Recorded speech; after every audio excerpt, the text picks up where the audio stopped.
तमिलनाडु के मदुरै में खेतों में लगी भीषण आग। विल्लाकम में खेत से सफेद धुएं का गुबार उठता नजर आया।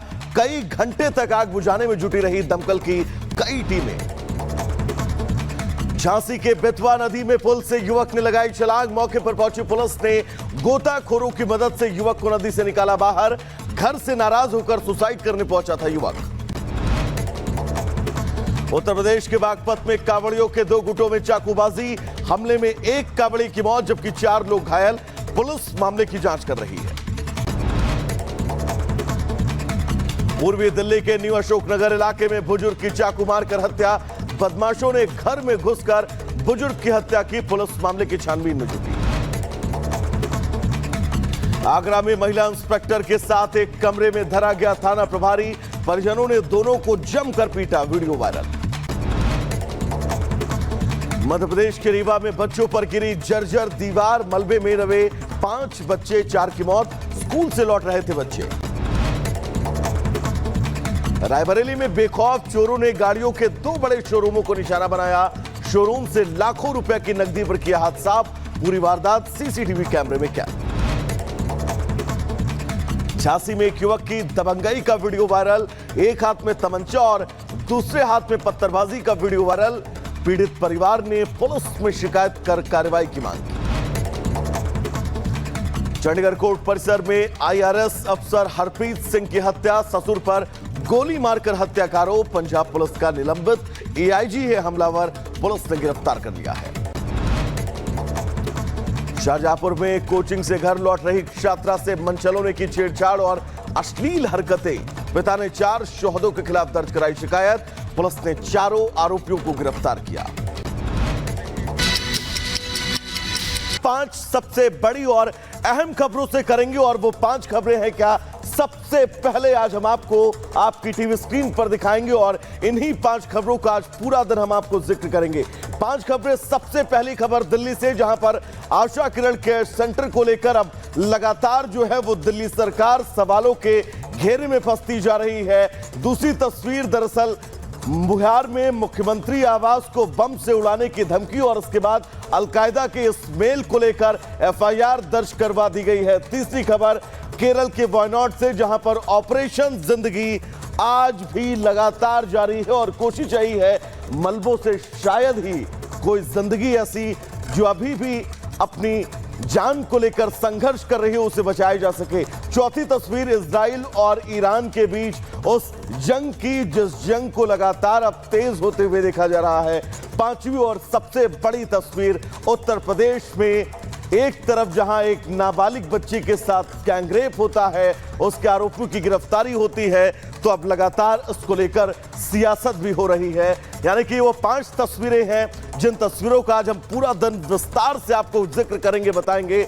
लेकिन सबसे पहले बड़ी खबर क्या है, ईरान और इजराइल के जंग से जुड़ी ये बड़ी खबर है, क्योंकि लगातार ये जंग तेज होती जा रही है।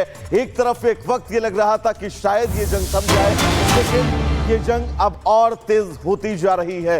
ये बड़ी खबर अपने दर्शकों को बता दें, ईरान और इजराइल के बीच जंग तेज होती जा रही है। लगातार हिजबुल्लाह की तरफ से इजराइल पर हमला किया जा रहा है। हालांकि इजराइल का एयर डिफेंस सिस्टम कोशिश ये कर रहा है कि ज्यादा से ज्यादा उन हमलों को हवा में ही निष्क्रिय कर दिया जाए।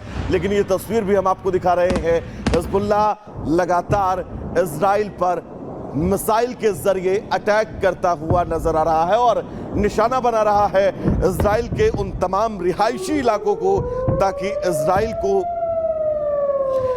कहीं ना कहीं से कमजोर किया जा सके। और ये वो तस्वीर है हिजबुल्लाह के हमले की, जिस हमले में आप ये देख सकते हैं कि कैसे इजराइल के इन रिहायशी इलाकों में हिजबुल्लाह की तरफ से मिसाइल अटैक किया जा रहा है। और ये तय है इन हमलों के बाद इजराइल मुंहतोड़ जवाब हिजबुल्लाह को एक बार फिर इस जंग के पहले दिन से जिस तरह से देता रहा है वैसे देता हुआ नजर आएगा। हिजबुल्लाह के उस अटैक की, जिस अटैक को लेकर अब इजराइल ये तय है पलटवार करेगा। वो पलटवार होगा क्या, वो तस्वीर भी हम आपको दिखाएंगे। लेकिन फिलहाल आप टीवी स्क्रीन पर देख सकते हैं ये इजराइल का रिहायशी इलाका, जिस रिहायशी इलाके पर हिजबुल्लाह की तरफ से रॉकेट अटैक किया गया है। सुनाते हैं आपको।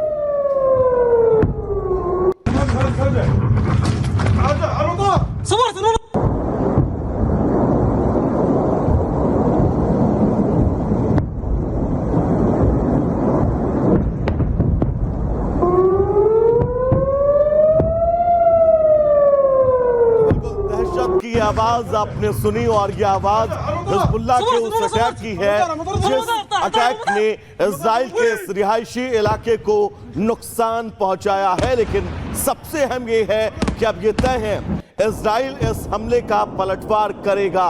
वो पलटवार क्या होगा वो तस्वीर भी हम आपको दिखाएंगे, लेकिन फिलहाल आप ये देख सकते हैं एयर डिफेंस सिस्टम की मदद ली जा रही है इजराइल की तरफ से ताकि हिजबुल्लाह के इन रॉकेट हमलों को हवा में ही ध्वस्त किया जाए।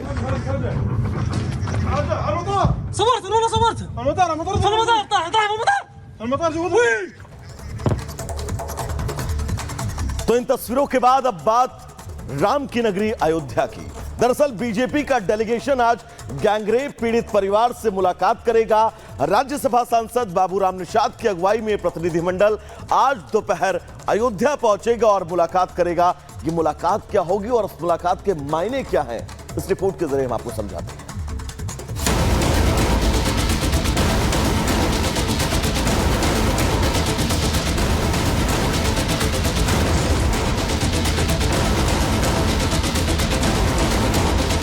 अयोध्या में नाबालिग से गैंगरेप के मामले में सपा नेता मोहित खान की सच्चाई सामने आने के बाद समाजवादी पार्टी पूरी तरह से बैकफुट पर आ गई है।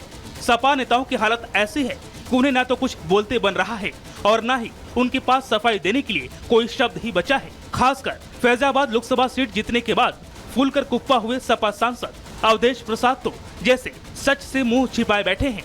अयोध्या कांड के बाद हफ्ता बीतने को है, लेकिन अयोध्या सांसद अब तक पीड़िता का सामना करने की हिम्मत नहीं जुटा पाए हैं, जबकि पीड़िता से मिलने का वादा 2 अगस्त का ही था।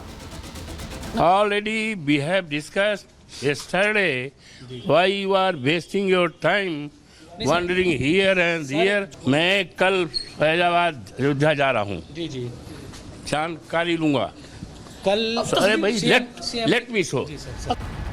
सपा सांसद तो पीड़ित बच्ची से आंखें मिलाने की हिम्मत नहीं जुटा पा रहे हैं, लेकिन बीजेपी मोहित खान के महापाप पर सपा को बिल्कुल बख्शने के मूड में नहीं है।